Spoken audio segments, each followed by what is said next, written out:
Ernakulam DCC president Muhammad Shiyas തുടക്കമിട്ടിട്ട് ഇപ്പൊ കത്തി കയറിക്കൊണ്ടിരിക്കുന്നത് ഒരു പ്രശ്നമാണ് UDFന്റെ മുഖ്യമന്ത്രി ആരായിരിക്കും എന്നുള്ള ചർച്ച. അതായത് റിസൾട്ട് വരുന്നതിന് മുൻപേ ഇതിങ്ങനെ ചർച്ചയായിക്കൊണ്ടിരിക്കുക, വലിയ വിവാദങ്ങളിലോട്ടും പ്രശ്നങ്ങളിലോട്ടും പോയിക്കൊണ്ടിരിക്കുക. അതിനിടയിൽ MK രാഘവൻ MP ഒരു ഈ പറയുന്ന കോൺഗ്രസ് നേതൃത്വത്തിനെതിരെ ശക്തമായിട്ട് ആഞ്ഞടിച്ചിട്ടുണ്ട്. അതായത് ഈ പറയുന്ന MP-മാർ മത്സരിക്കേണ്ട എന്നുള്ള നിലപാട് ഹൈക്കമാൻഡിന്റെ അല്ലെന്നും ചില നേതാക്കളുടെ ദുർവാശി മാത്രമാണ് ഇതിന്റെ പിന്നിലെന്നും രാഘവൻ പറഞ്ഞു വെച്ചിട്ടുണ്ട്. തീർച്ചയായിട്ടും അതൊരു ദുർവാശിയായി തന്നെ നമുക്ക് കാണേണ്ടി വരും. കാരണം അങ്ങനെ ഒരു തീരുമാനം എവിടെയുമില്ല. അതായത് ഇപ്പോൾ ഒരു MP മത്സരിക്കേണ്ട, അതും പിന്നെ കോൺഗ്രസ് പാർട്ടി ആയതുകൊണ്ട് അത് എന്തോ ഭരണഘടനയ്ക്കകത്തുണ്ട്, അതല്ലെങ്കിൽ പ്രത്യയശാസ്ത്രപരമായി അങ്ങനൊന്നുമില്ല. അതൊക്കെ വെറുതെ പറയുന്ന MP-മാർ മത്സരിക്കരുത്, ഞങ്ങൾ പാർട്ടി മറ്റേതിനകത്ത് തീരുമാനിച്ചിട്ടുണ്ട്, പഠന ശിബിരത്തിൽ, അങ്ങനെ സംഭവങ്ങളൊന്നുമില്ല, നമുക്ക് തോന്നല. ഇത് ശരിക്കും MK രാഘവൻ പറഞ്ഞ MK രാഘവൻ്റെ ഒരു MP ആണ്. MK രാഘവനെ സംബന്ധിച്ചിടത്തോളം പുള്ളി പറഞ്ഞ വളരെ കറക്റ്റ്. ഇതൊരു പിടിവാശിയാണ്. എന്തോ ചില ആൾക്കാരെ തടഞ്ഞു നിർത്താൻ വേണ്ടിയിട്ട്, ആരെയൊക്കെയോ ബ്ലോക്ക് ചെയ്യാൻ വേണ്ടിയിട്ട് എടുത്ത ഒരു തീരുമാനം. ആരെങ്കിലും ബ്ലോക്ക് ചെയ്യുക എന്നതിനപ്പുറത്തേക്ക് ബ്ലോക്ക് ചെയ്ത് നിർത്തിയതിന് ശേഷം അവർക്ക് മേലെ പറക്കാൻ വേണ്ടിയിട്ട്, അവരുടെ മേലെ കൂടെ പറന്നിട്ട് ഒരിടത്ത് പൊസിഷൻ എടുക്കാൻ വേണ്ടി ചിലർക്ക് അല്ലെങ്കിൽ ചിലർക്ക് വന്ന് നിൽക്കാൻ വേണ്ടിയിട്ടുള്ള ഒരു കളി അതിനുവേണ്ടി നടത്തിയതാണ്. അല്ലാതെ MP-മാർ മത്സരിക്കരുതെന്ന് ഇവിടെ ഭരണഘടനാപരമായിട്ട്, പിന്നെ അങ്ങനെ ഭരണഘടനാപരമായിട്ട് ചിന്തിക്കാൻ കോൺഗ്രസ് പാർട്ടിക്ക് ഭരണഘടന ഇല്ല. പിന്നെ ഈ ഹൈക്കമാൻഡ് എന്ന് പറയുന്നില്ല, പറയുന്ന പോലെ ഉള്ളി പൊളിക്കുന്ന പോലെ എന്തോ അകത്തുണ്ട്, ഹൈക്കമാൻഡിനെ ഇപ്പൊ കാണാന്ന് പറഞ്ഞിട്ട് നമ്മൾ പൊളിച്ച് ഇതുവരെ കണ്ടില്ല, തോട് മാത്രം അവശേഷിക്കും എന്ന് പറയുന്ന പോലെയാണ്. പിന്നെ ഈ പറയുന്ന പോലെ ഇവിടെ നമ്മൾ പരിശോധിച്ചാൽ ഇവിടെ നിന്നാ വിജയിക്കാൻ പറ്റുന്ന ഒരുപാട് MP-മാരുണ്ടായിരുന്നു. ഇപ്പം ഉദാഹരണം പറഞ്ഞാൽ ഷാഫി പറമ്പിൽ, ഏതെങ്കിലും ഒരു മണ്ഡലത്തിൽ നിർത്തിയ ഷാഫി പറമ്പിൽ ജയിക്കും. പാലക്കാട് നിർത്തിയാൽ മതിയായിരുന്നു. ഷാഫി പറമ്പിൽ ഉറപ്പായിട്ടും പാലക്കാട് സീറ്റ് കിട്ടിയേനെ. ഇത്തവണ പാലക്കാട് വലിയ പാടാ, നമ്മളറിയണം. പാലക്കാട് ഇത്തവണ ഭയങ്കര പാടാണ്. പിന്നെ ശോഭാ സുരേന്ദ്രൻ മിക്കവാറും അത് ഈ പറയുന്ന തോന്നിയ ദിവസം എല്ലാം പറഞ്ഞിട്ട് ശോഭാ സുരേന്ദ്രൻ കൊണ്ടുപോകാം സീറ്റ്. പിന്നെ ഇങ്ങോട്ട് നോക്കിക്കഴിഞ്ഞാൽ നമുക്കറിയാം KC എവിടെയും ജയിച്ചേനെ. സുധാകരൻ ജയിക്കും. MK രാഘവൻ, ഈ പറഞ്ഞ MK രാഘവൻ ജയിക്കും. കൊടിക്കുന്നിൽ സുരേഷ് വേണമെങ്കിൽ എവിടെ വേണമെങ്കിലും നിർത്തി ജയിപ്പിക്കാം. എവിടെയെങ്കിലും പറ്റില്ല, കൊട്ടാരക്കരയുമായി ബന്ധപ്പെട്ട് എവിടെയെങ്കിലും നിർത്തി ജയിപ്പിക്കാം. അപ്പോൾ അങ്ങനെ ജയിക്കാൻ സാധ്യതയുള്ള നേതാക്കന്മാരുണ്ടായിരുന്നു, MP-മാരുണ്ടായിരുന്നു. പക്ഷെ അവരെയൊക്കെ ഒഴിവാക്കി വിട്ടിട്ട് ഇവിടെ നമ്മൾ ആലോചിച്ച് നോക്കിയാൽ ഇവിടെ ഇനി സംഭവിക്കാൻ പോകുന്ന ഇത്രയേ ഉള്ളൂ. MK രാഘവൻ അതാണ് ഇത്ര ദേഷ്യം. സംഭവിക്കാൻ പോകുന്ന കാര്യം ഇവിടുന്ന് നേരെ ഒരാൾക്കൊരു ബൈപ്പാസിങ് ചെയ്യും. ഇപ്പം KC വേണുഗോപാലിനെ സംബന്ധിച്ചിടത്തോളം ഇവിടെ ഒരു എന്താ പറയാ സമവായ മുഖ്യമന്ത്രിയായിട്ട് വരണം. അതിനു വേണ്ടിയിട്ട് ഇവരെ തമ്മിൽ തല്ലിക്കണം. ഈ RCVD എന്ന് പറയുന്ന രണ്ടുപേരെ തമ്മിൽ തല്ലിക്കണം. ഇപ്പം ഞാൻ നേരത്തെ ഒരു വീഡിയോ പറഞ്ഞ പോലെ 3 കോൺഗ്രസ് പാർട്ടി 3 തിരിഞ്ഞിരിക്കുക. അതിൽ 2 ഗ്രൂപ്പിനെ തമ്മിൽ തല്ലിക്കണം. ചെന്നിത്തല ഗ്രൂപ്പിനെയും VD സതീശൻ ഗ്രൂപ്പിനെയും തമ്മിൽ തല്ലിക്കണം. ഈ തമ്മിൽ തല്ലിക്കാൻ ഇടയിലേക്ക് ഈ പറയുന്ന KC വേണുഗോപാലിനെ ലാൻഡ് ചെയ്യണം. അപ്പൊ ഈ പറയുന്ന ഇവരുടെക്കെല്ലാം മേലെ കൂടെ പറന്ന് ലാൻഡ് ചെയ്യണം. ലാൻഡ് ചെയ്യുന്ന KC വേണുഗോപാലിന് ഇപ്പൊ എവിടെയെങ്കിലും ജയസാധ്യത കൂടിയ ഒരു സീറ്റ്. അപ്പൊ അതിനു വേണ്ടിയിട്ട് എന്ത് ചെയ്തു, ഈ KC വേണുഗോപാൽ ചില നോമിനികളെ നിർത്തിയിട്ടുണ്ട്.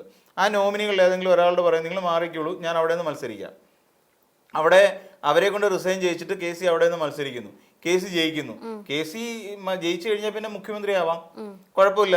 അപ്പം ഏകപക്ഷീയമായി KC വേണുഗോപാലിന് മുഖ്യമന്ത്രിയാകാൻ സാധിക്കും. ഇതാണ് ശരിക്കും KC പയറ്റിയ, അല്ലെങ്കിൽ ഈ വേറെ MP-മാരും മത്സരിക്കേണ്ട, ഞാനുണ്ട്, ഞാൻ ഇടയ്ക്ക് അങ്ങ് മത്സരിച്ചോളാം എന്നുള്ള ഒരു തന്ത്രം മെനഞ്ഞാണ് KC വേണുഗോപാൽ നടത്തിയ ഒരു പരിശ്രമം. അതുകൊണ്ട് തന്നെയാണ് MK രാഘവൻ പറഞ്ഞ ഒരു തന്ത്രം, ചിലരുടെ പിടിവാശിയുടെ ഭാഗമായി ഉണ്ടായി വന്ന ഒരു ചെറിയ പ്രശ്നമാണ് ഇത് എന്ന് കൃത്യമായി അദ്ദേഹം MK രാഘവൻ പറഞ്ഞതിന് കാരണം അതാണ്. MK രാഘവൻ വേറൊരു കാര്യം കൂടെ പറയുന്നുണ്ടല്ലോ, അതായത് എന്തോ ബോംബ് കൂടെ പൊട്ടിക്കാൻ പോകുന്നുണ്ട്. ഉണ്ട്. അത് പലതും തുറന്നു പറയേണ്ടി വരും. അതായത് ഇവർക്കറിയാം, ഇപ്പൊ നമ്മൾ നോക്കിയോ, ഈ പറയുന്ന മുതിർന്ന നേതാക്കൾ പലതും തുറന്നു പറയാൻ പോവാ. ഇപ്പം രാജ്മോഹൻ ഉണ്ണിത്താൻ കാസർഗോഡ് MP ആണ്. അപ്പം അദ്ദേഹത്തിന് എന്തോ കാര്യം പറയാനുണ്ട്. ഇതിനു മുമ്പ് അദ്ദേഹം ഈ പറയുന്ന നമ്മുടെ രാഹുൽ മാങ്കൂട്ടത്തിനെ ശക്തമായി വിമർശിച്ചിരുന്നു. 2-3 പെണ്ണുകേസിൽപ്പെട്ടവനെയൊക്കെ സംരക്ഷിക്കാൻ ഇവിടെ ആൾക്കാരുണ്ട് പാർട്ടിയിൽ എന്ന് അദ്ദേഹം തുറന്നു പറഞ്ഞിട്ടുണ്ടായിരുന്നു. അത് പാർട്ടി പ്രവർത്തനത്തിന് വേണ്ടിയിട്ടുള്ള ഒരു ക്വാളിഫിക്കേഷൻ എന്ന് പറഞ്ഞാൽ പെണ്ണുപിടിയാണ് എന്നുള്ള തലത്തിലാണ് രാജ്മോഹൻ ഉണ്ണിത്താൻ അതിനെക്കുറിച്ച് പറയുന്നത്. അപ്പോൾ അങ്ങനെയാണെങ്കിൽ രാജ്മോഹൻ ഉണ്ണിത്താൻ പല കാര്യങ്ങളും തുറന്നു പറയാൻ പോവാണ്. അത് KPCC ആയി ബന്ധപ്പെട്ടതും കോൺഗ്രസുമായി ബന്ധപ്പെട്ടതും പല നേതാക്കന്മാരുമായി ബന്ധപ്പെട്ടതും അദ്ദേഹം തുറന്നു പറയാൻ പോവാ. അതിൽ ഇനിയിപ്പോൾ ഷാഫി പറമ്പിലിനെ കുറിച്ചാണോ, ഇനി രാഹുൽ മാങ്കൂട്ടത്തിനെ കുറിച്ച് മാത്രമാണോ, ഇനി ഇവരിൽ എങ്ങും പെടാത്ത കുറേ നേതാക്കന്മാരെ കുറിച്ചാണോ എന്നുള്ള കാര്യം എല്ലാവർക്കും സംശയമുണ്ടെന്നേ. ഇവിടെ എന്തോ സംഭവിക്കാൻ പോവാണ്, എന്തോ ഒരു വലിയ കാര്യം രാജ്മോഹൻ ഉണ്ണിത്താൻ പറയാൻ പോവാണ്. ഈ ഒരു തോന്നൽ എല്ലാവർക്കും ഉണ്ട്. അതൊരു വലിയ ബോംബ് പോലെയാണ്. അപ്പം ഇത് ഇനിയിപ്പോൾ സംഭവിക്കാൻ വന്ന പലരും ഇനി രാജ്മോഹൻ ഉണ്ണിത്താനെ തപ്പി നടക്കും. തപ്പി നടന്ന് എങ്ങനെയെങ്കിലും അയ്യോ എന്നെ കുറിച്ചൊന്നും പറയില്ല. കാര്യം എല്ലാവരും പ്രശ്നക്കാരാ. പണ്ട് ഒരു സ്ത്രീ കത്തെഴുതി കഴിഞ്ഞപ്പോൾ പെട്ടുപോയ പാർട്ടിയാണ് കോൺഗ്രസ് പാർട്ടി, അല്ലേ? 2014 ഒരു സ്ത്രീ ഒരു കത്തെഴുതി കഴിഞ്ഞപ്പോൾ പെട്ടുപോയി. കോൺഗ്രസ് എന്ന് പറയുന്ന പാർട്ടിയെ പെട്ടുപോയി.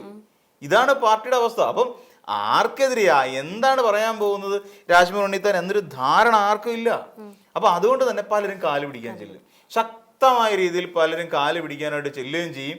ഇതൊരു വലിയ പ്രതിസന്ധി ആവുകയും ചെയ്യും. രാജ്മോഹൻ ഉണ്ണിത്താൻ അവസാനം പറയുന്ന ഒരു കാര്യം ചെയ്യും, ഞാൻ എൻ്റെ കാല് മുറിച്ച് തരാം, നിങ്ങൾ അങ്ങ് പിടിച്ചോ. ഈ ഒരു അവസ്ഥയിലേക്ക് വരും. VM സുധീരനും എന്തൊക്കെ പറയാനുണ്ട്. അപ്പം ഈ മുതിർന്ന നേതാക്കൾ, ഇപ്പൊ MK രാഘവൻ പറയുന്നു, MK രാഘവനും എന്തൊക്കെ പറയാനുണ്ട്.